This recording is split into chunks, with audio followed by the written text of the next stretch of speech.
La Valle dei Templi si arricchisce di arte contemporanea, inaugurata sabato scorso la mostra Monumenta del celebre artista Fabrizio Plessi. Fabrizio Plessi è artista di fama internazionale, inaugura oggi la mostra Monumenta. Da dove viene questo nome?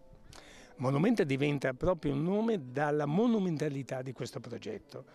Il fatto di avere il privilegio di esporre in un luogo straordinario come questo, non potevo fare una cosa invisibile, io volevo fare una cosa che fosse molto molto visibile, ma nello stesso tempo rispettosa veramente del substrato culturale del luogo.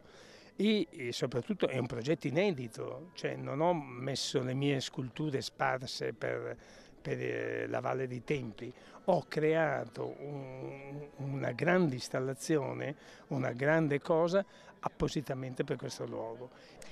Un'iniziativa importante questa che vede Fabrizio Plessi esporre alla Valle dei Templi. Come nasce?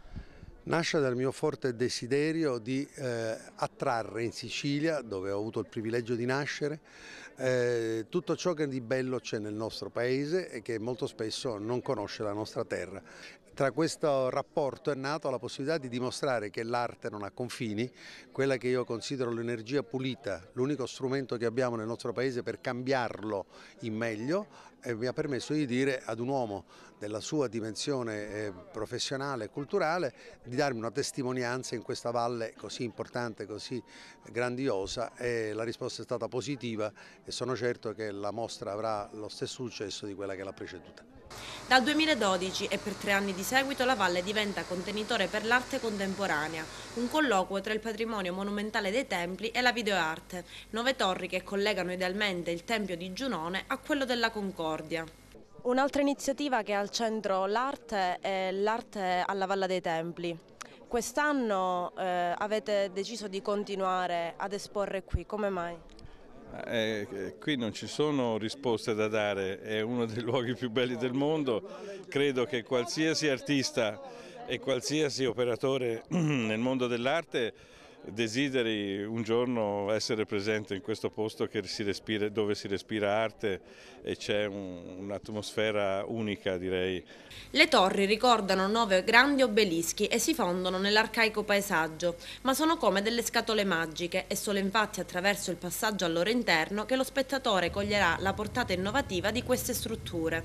Racchiudono suoni e flash che riprendono la filosofia di Parmenide e Platone, secondo cui il mondo è composto da 4 elementi fondamentali: fuoco, acqua, terra e aria. Le videoinstallazioni interne sono alimentate con energia solare, facendo delle torri la prima opera d'arte che usa energia pulita per comunicare il proprio messaggio. Si tratta di un'idea che mi è venuta e che ho proposto all'artista Fabrizio Plessi l'anno scorso, quando gli lanciai un pochino la sfida di dotare le sue opere, visto che sono energivore, di sistemi di alimentazione che non impattassero sull'ambiente. Il maestro Plessi ha colto subito questa idea e l'ha realizzata qui presso le torri monumentali di Agrigento, le cui sommità sono dotate di impianti fotovoltaici, quindi credo si tratti della prima installazione artistica al mondo che non impatta sull'ambiente.